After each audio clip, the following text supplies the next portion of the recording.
Let's rewind the clock 100,000 years. Worth wasn't exactly a holiday resort. It was more like a survival game permanently locked on hardcore mode. There was no beginner tutorial, no respawn points, and definitely no customer service hotline to call when a saber-toothed tiger decided you looked like lunch. Welcome to the Ice Age. Meet your ancestor, Homo Sapiens, version 1.0. These folks didn't need to waste money on a gym membership or chug protein shakes to get a six-pack. Their bodies were the most perfect survival machines ever forged by nature. Every single day was a life-threatening fitness session hosted by Mother Nature herself. Sprinting from beasts, carrying boulders, throwing spears. They were 100% self-sufficient. Their vision was eagle-sharp, tuned over tens of thousands of years to spot a stalking leopard hundreds of meters away in the bushes. Their hearing could distinguish between the rustling wind and the soft footsteps of prey. Do you get hopelessly lost the moment your phone loses its signal? Our ancestors possessed a three-dimensional GPS navigation system running entirely on their brains. The hippocampus was a supercomputer that accurately memorized the location of every tree, hill, cave, and water source within a 50-kilometer radius. They didn't need to look at a map because they could read the world around them. And here is the masterpiece of evolution, the fight or flight mechanism. Imagine you're out foraging and you bump into a giant cave bear. Your brain instantly drops an adrenaline bomb into your bloodstream. Your heart rate spikes, your pupils dilate, and all non-essential functions like digestion shut down. All that energy is channeled straight into your muscles, so you can either grab a spear and fight, or turn around and sprint away at the speed of light. And the best part? Once the danger passed, their stress level would instantly drop to zero. No lingering anxiety. That night, your ancestor would roll over and snore peacefully under a tree as if nothing had happened. Life in the wild was absolute freedom. No taxes, no electricity bills, no end-of-month reports to write. But the price was a life that was always hanging by a single thread. Their only deadline wasn't a Monday morning meeting. Their deadline was finding a safe cave and gathering enough firewood to build a huge fire. Before the sun set and the true great predators stepped out of the shadows. About 10,000 years ago, our ancestors had a supposedly breakthrough idea.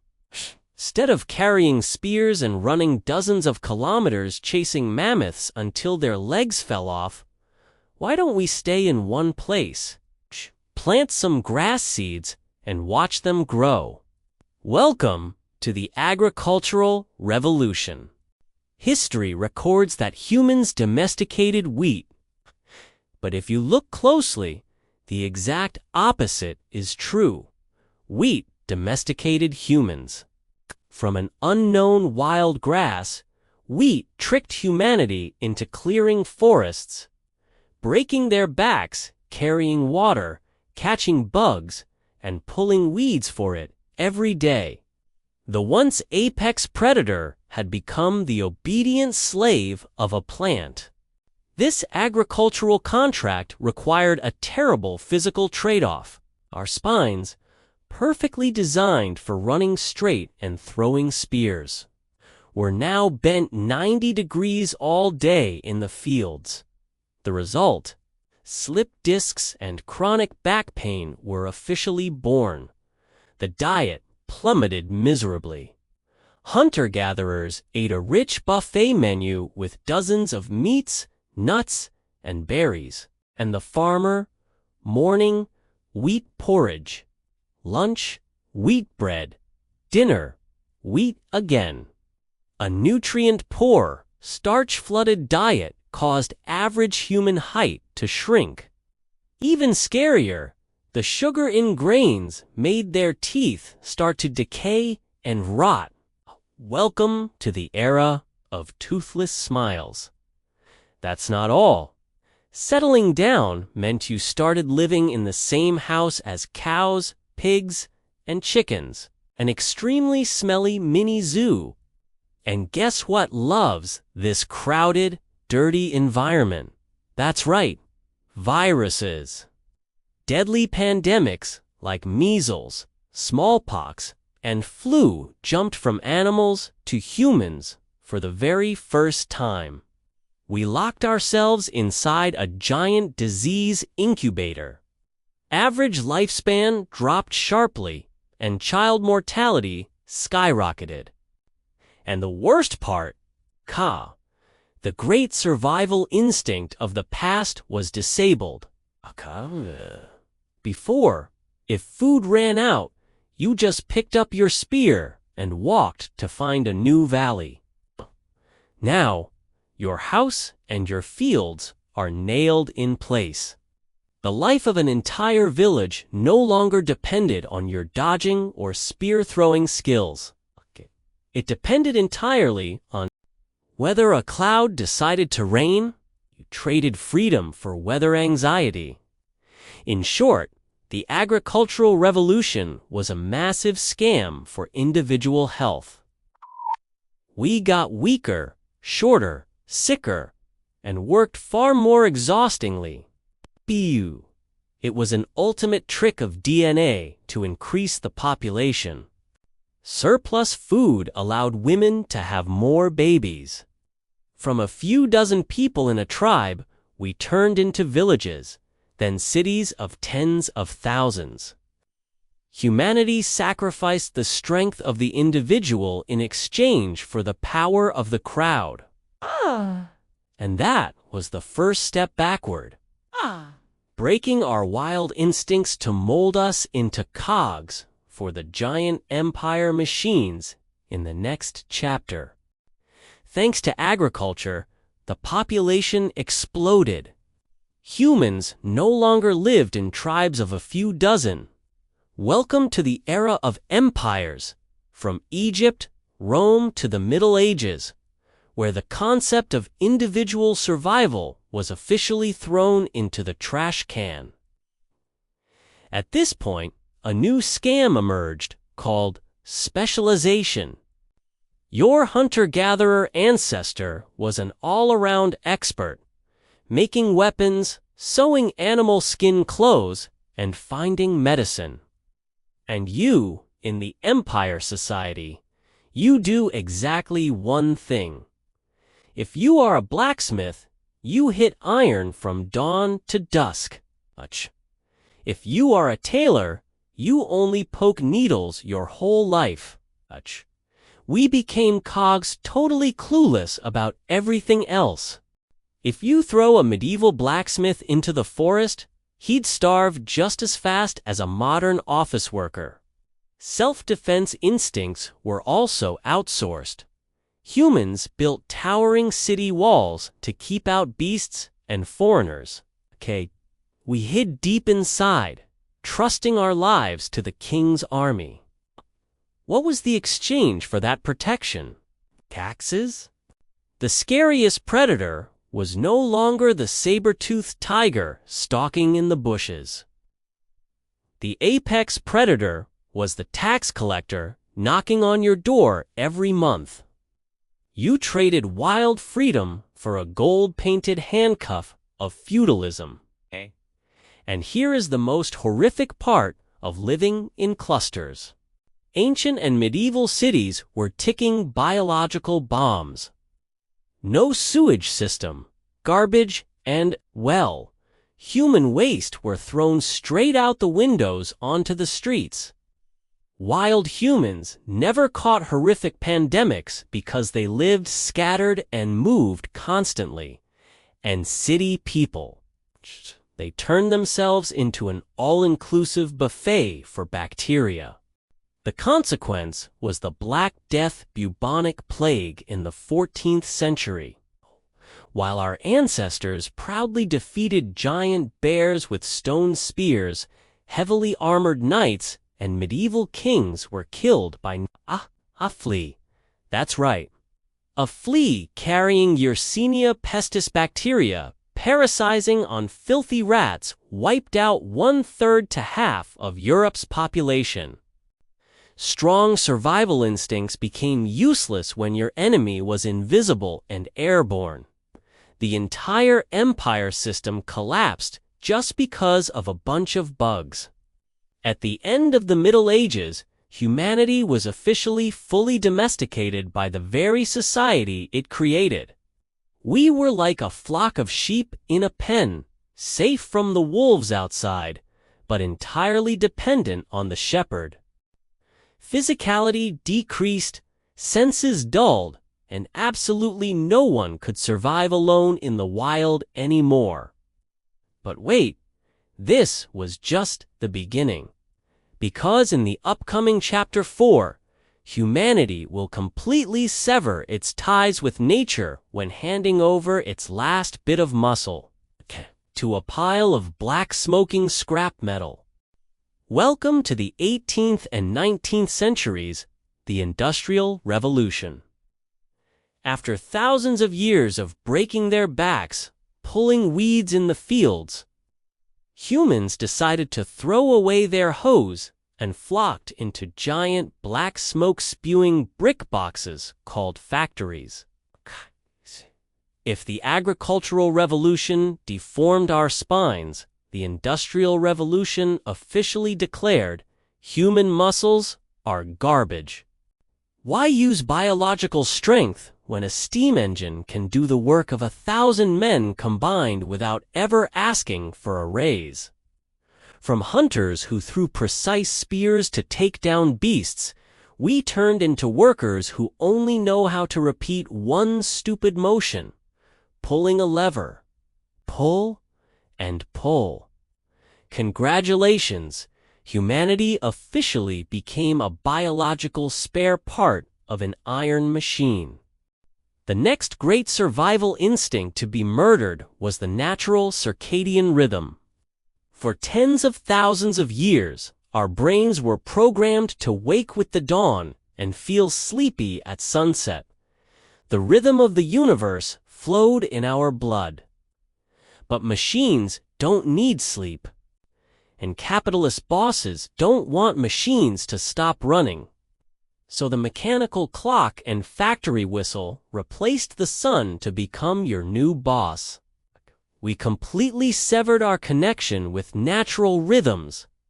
Night turned into day under carbide lamps and the shadow of exhaustion. For the first time in history, humanity suffered from chronic insomnia. The body was utterly confused why it was pitch black outside, but the eyes had to stay wide open. The living environment of the smog era was an evolutionary disaster. Instead of breathing the fresh meadow air, our lungs started doing the job of an air filter for dusty coal smoke. Eyes that once pierced the dark to hunt leopards were now forced to strain and count wool threads on a violently shaking loom for 14 hours a day. Hearing that once caught a deer's footsteps on dry leaves was now tortured by deafening drop hammers. We were disabling our own survival senses. By the end of the 19th century, humanity had officially locked itself inside a complete artificial cage of brick, concrete, and steel. Wild nature, which once nurtured and forged our ancestors, was now just something scary outside the window, or a landscape painting hanging in the living room. Humans believed machines had liberated them from nature. But in reality, they only traded being slaves to the weather for being slaves to clocks and machines. But shriveled muscles and smoke-filled lungs aren't the final frontier of devolution yet, because in Chapter 5, we will enter the current era, the digital age, where not only muscles, but our entire brain and most core survival instincts are truly sold off to glowing screens. Welcome to the digital age, the peak of evolution, where humanity has built itself a giant glass zoo equipped with air conditioning, soft memory foam mattresses, and high-speed Wi-Fi to lock ourselves inside. The ultimate hunting instinct that helped ancestors take down mammoths has now been entirely outsourced to the supply chain. Your peak hunting skill now is swiping a screen, applying a free ship code, and staring at a delivery guy's GPS driving in circles. If the global logistics system collapses tomorrow, 99% of us will starve to death inside a fully stocked supermarket. Why? Because we don't even know how to make fire, and will sit crying because the can opener broke. We live exactly 3 days of power outage away from extinction. But the most disastrous part lies in your brain. Fight or flight survival mechanism is now severely glitched due to a software bug. In this world, no leopard is hunting you, but your primitive brain never got that update. Instead of pumping adrenaline when seeing a beast, it triggers a death-level red alert when you see boss is typing at 10 p.m. or when your phone battery drops to 1% while finding directions. Your body reacts to an email exactly as if a bear just slapped you. The result? A pandemic of chronic stress and mass burnout. And let's talk about direction. Ancestors read the stars, smelled the wind, and looked at moss on trees to draw an ultimate 3D map in their hippocampus. And us, we voluntarily lobotomized that brain region and sacrificed it to Google Maps. Take away the phone and drop a modern person in the middle of a busy intersection. They will walk in circles for 3 hours, completely disoriented, burst into tears, and collapse in front of a convenience store. We are spatially blind, only knowing how to obediently follow the monotone voice of an AI lady.